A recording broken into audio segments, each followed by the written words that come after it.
Vote now. Are you going to pack the Make court? sure you, in fact, let people know He doesn't want you're a to answer the senator. question. I'm not going to answer the question Why because wouldn't you answer that because question? the question you want to is put a lot of the new question Supreme Court is justice, the radical question, left. Will you Who shut is your, up, man? Listen, who is All right, that was one of the most memorable moments from the first 2020 presidential debate. And we're learning more about President Biden's plans for debate prep now, less than a week out from next week's main event. Two sources tell CNN that Biden lawyer and former Obama White House counsel Bob Bauer will likely stand in for Donald Trump in mock debates like he did in 2020.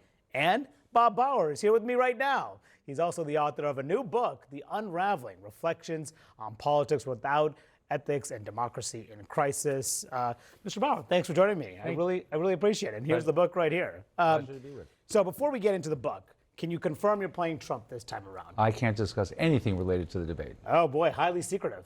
Pardon me? It's a.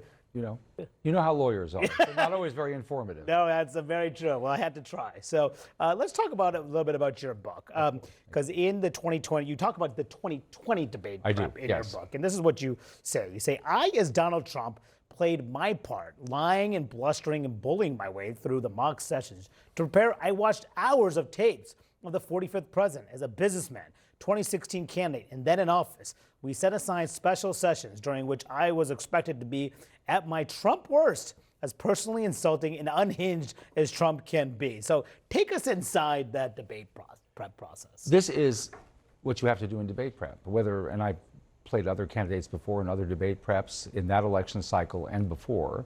And the requirement for doing it effectively, and I'm not saying I did it effectively all the time, but the requirement is to so immerse yourself in what the opposing candidate has said, the style of argument they've used, the tone that they've deployed, that you recreate as well as you can for the candidate you're helping what the experience of debating with that candidate will be like. And so that's what I did. I threw myself into the history of Trump commentary in debates, interviews, speeches, and I did the same thing when I played other candidates. I write in the book, I believe I wrote in the book, that I also played Al Gore in the debates with Bill Bradley, or mock debates with Bill Bradley in the Democratic primary contest in 2000. And I've done other candidates as well, and the approach is always the same. Do you do a Trump impression? Do you sound like Donald Trump, or do you talk in your normal voice? Whenever you do this, you want to strike a balance between trying to approximate the experience, but it's not an opportunity for theatrics. That's a distraction. So you want to find some balance between recreating the experience and not attempting to, if you will, audition for Saturday Night Live. So you can't do a Trump impression right now. No, I'm afraid so. I don't think I'll ever be doing it outside of debate prep. So what did you see then as, and perhaps now, is what his weakness is? What is Donald Trump's weakness as a debater? I don't know that I really should speak to that. What you do try to do is not so much anticipate what the response would be, but just put that candidate forward in the most realistic possible way. And then it's really up to the other side, if you will, the candidate you're trying to help, to probe the weaknesses, to detect them, and to find ways to respond to them. Interesting. And then what about his strength? What is Trump's strength as a Well, debater? same thing again. That's something that will either be appropriately on display in the way that debating style is recreated, or if it's a failed debate prep, it won't be on display. But you're trying to give a balanced, you're trying to do it exactly the way, or as close as possible to the way, the candidate you're trying to help will experience it. And whether that will include, if there are strengths, it will include those strengths. If there are weaknesses, it should include those weaknesses. You mentioned you did write about other people. You played Bernie Sanders, Al Gore. How different is it playing Trump than those? You can imagine that going from Bernie Sanders to Al Gore is a journey. It's sort of an intellectual and psychological odyssey. And the preparation is the same. It's just the candidate whose experience you're trying to bring into the debate prep is so totally different. Whether or not you're involved in this debate, which you won't confirm, but how different do you think this debate prep will be compared to 2020? Or will it be pretty similar? In my experience, the format for, again, there are always tweaks and modifications. It depends on what individual candidates would like to do, how often they want to do a full dress mock, how often they want to break down segments and do them separately. That varies from candidate to candidate. It may vary from debate to debate.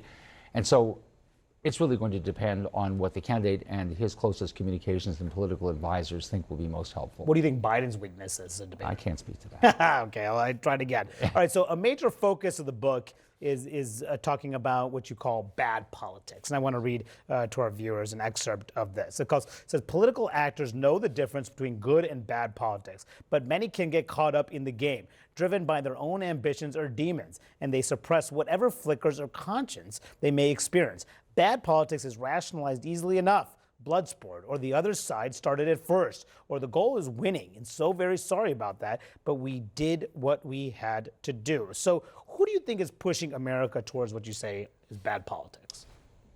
We have clearly seen a deterioration in the quality of our public life. Now, it's a complicated story. I can only give my perspective, and so I speak from my own experiences in the book. I'm giving my own perspective as a lawyer who's been involved in politics, and I cover that whole lifespan. I don't want to go into how old I am, but I've seen a good number of years of politics and election cycles and the like. And as you know, there are different explanations for where we are. Polarization, the depth of our polarization, the depth of disaffection with our institutions. But it is clear that it is taking place. And the one point I'm trying to convey, again, through my own experiences, through the stories that I can appropriately tell, consistent with attorney-client privilege and client confidence and whatever, the one point I'm trying to make is that at the end of the day, if we care about norms, we care about democratic norms that are so important to sustaining our democratic way of life, the people who have responsibility in government and politics have choices to make every day.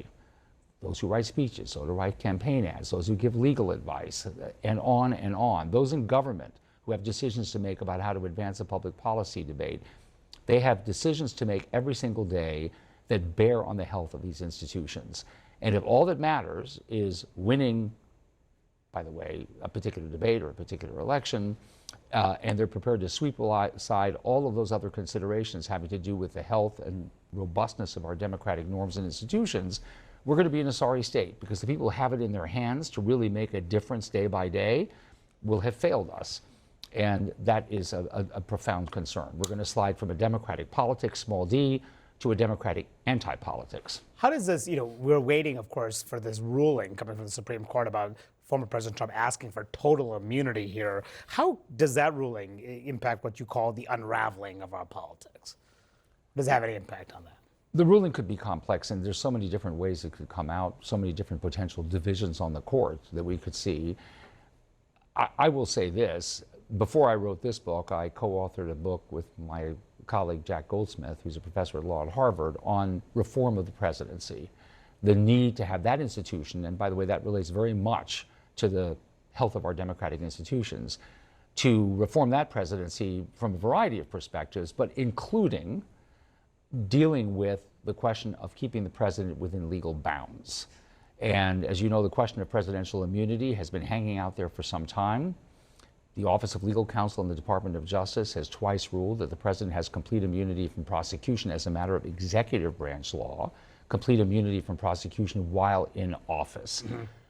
But we've never had a ruling that is going to be as, I think, potentially as comprehensive and as significant about where the president stands in relation to the rule of law as the one that's coming up. So, do you want the Supreme Court to uphold the circuit court decision on this? I'm not going to speak to my personal views, because I don't want to be confused with the views of people that I represent at the moment. But I do hope that it is a decision that can bolster public respect for law and for what the Supreme Court, the job the Supreme Court will do here, and protect the president. I do want to ask you one quick thing about the Robert Hur investigation. You were involved in the president's defense, and in that report, Hur said Biden would appear to a jury as a sympathetic, well-meaning elderly man with a poor memory. And of course, that has been cited time and time again by Republicans. Was it appropriate for the special counsel to include that? No, it certainly was not. I don't think it was consistent with DOJ guidelines. The case legally ended up where it had to end up. He was absolutely correct. There was no violation of law here. However, the decision in this report to give his opinions and impressions, which, by the way, were belied by the transcript once it was released. His personal opinion didn't even stack up from the impression that people got from reading the transcript. I don't know why he did that, and I was critical of it at the time, and I think rightly so. Okay, Bob Bauer, thank you so much for coming in and sharing your views. Really appreciate it. Thank you very much.